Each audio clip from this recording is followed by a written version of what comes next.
To prepare the unknown brass samples for titration, begin by dissolving the unknowns in 10 milliliters of dilute or 6 molar nitric acid. Medium heat until completely dissolved. As with the standards, as the unknown dissolves, the solution takes on more of a pale blue color. The red-bound gas will initially intensify and then finally dissipate.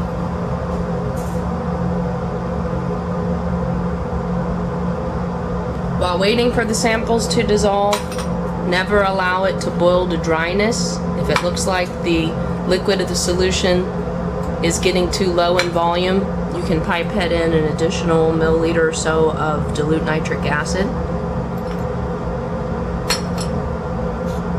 and periodically mix the solutions while it dissolves.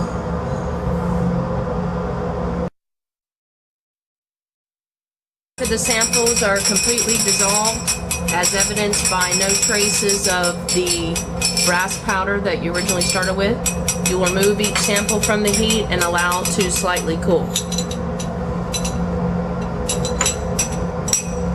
After the samples have slightly cooled, you'll rinse the underside of the watch glass using deionized water back into the flask. And then to remove nitrogen oxides, 10 milliliters of concentrated sulfuric acid is used. Add 10 milliliters of sulfuric acid to each one, and then you're going to place back on the hot plate until copious fumes appear. In order for the samples to reach a state of copious fumes, will require a considerable amount of evaporation of the liquid that you start with. You'll notice initially there are some white fumes that appear. Those are not the copious fumes that you're looking for. These will eventually dissipate, and then the sample will boil for a while or evaporate for a while, and then the copious fumes of the sulfur trioxide gases will eventually appear after the volume concentrates significantly. This is a point in the experiment that's very dangerous. Do not walk away from the samples because they can evaporate out too vigorously and ultimately pop out of the flask. You'll notice here that the copious fumes that you initially start with are already faded out of solution. So the solution is going to continue to evaporate here. Just before the copious fumes appear, you'll begin to see considerable amount of reflux action going on in the flask. As the sample gets closer to the appearance of the sulfur trioxide gases, you'll notice the extensive refluxing action going on in each one of your flasks.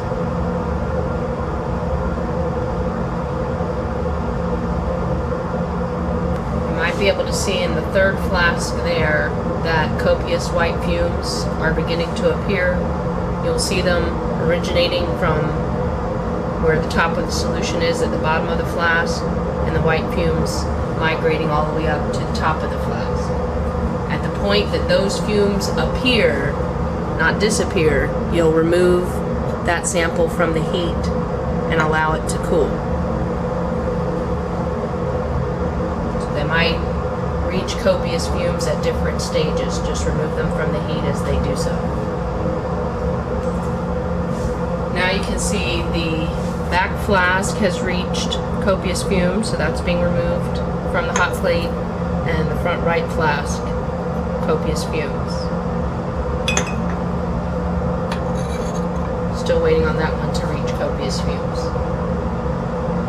After the sample has cooled slightly, the next step is to cautiously add 30 milliliters of deionized water, and I stress cautiously here because you are disobeying a safety rule in terms of adding water to acid when you should be adding acid to water.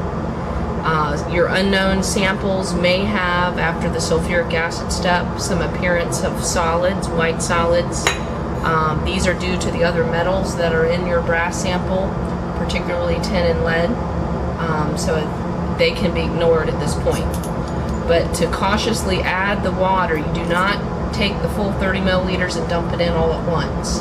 I would very carefully temper the solution by squirting the water down the side walls of the flask, and you'll eventually hear the popping and the hissing of the solution begin to subside, and at that point you can add the water at a faster rate until all the 30 milliliters is in the solution. After adding the 30 milliliters of water, you'll then boil the solution for 2 to 3 minutes. After adding the water, place all 4 samples on the hot plate and allow to come to a boiling point. Sometimes with the sulfuric still in there, it doesn't necessarily boil like pure water does. You'll see an occasional bumping and bubbling, and then it'll stop and then do it again. You will count that as boiling, and we'll want to allow that to proceed for 2 to 3 minutes. Notice the solution's boiling here. You'll allow this to proceed for 2 to 3 minutes. After the samples have boiled for 2 to 3 minutes, remove them from the heat and allow them to slightly cool.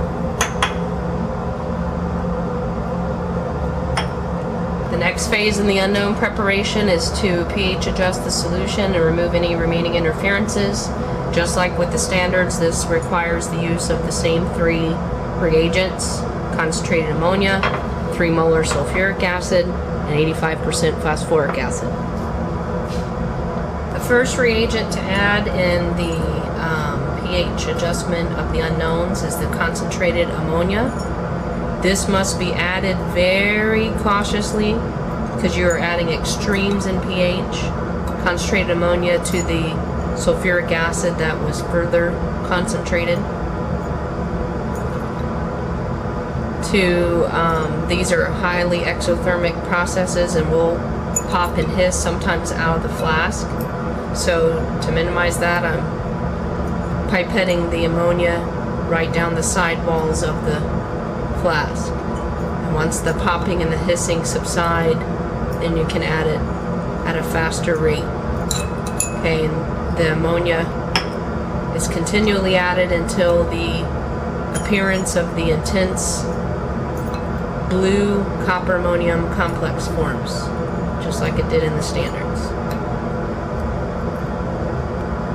To get to that intense blue complex, it will take a lot of ammonia, much more so than it did for the standards. So keep adding it until you get the appearance of the complex. Once the intense blue complex has appeared, carefully add the 3 molar sulfuric dropwise until the disappearance of that deep blue complex.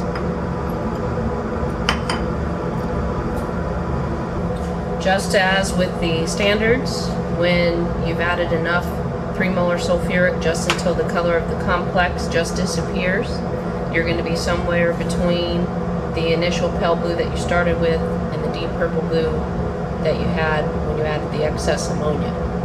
Some of the unknowns may have some solids that appear. Don't worry if those are evident.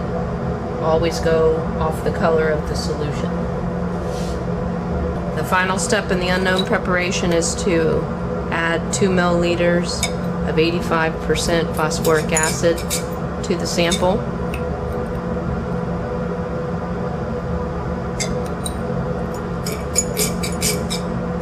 Be sure to add the entire 2 milliliter amount. Okay, and the sample will return back to a pale blue state and is now ready for titration. After the chemical preparation is complete, the samples are now ready to be titrated and should be stored until ready to do so. On medium heat until completely dissolved.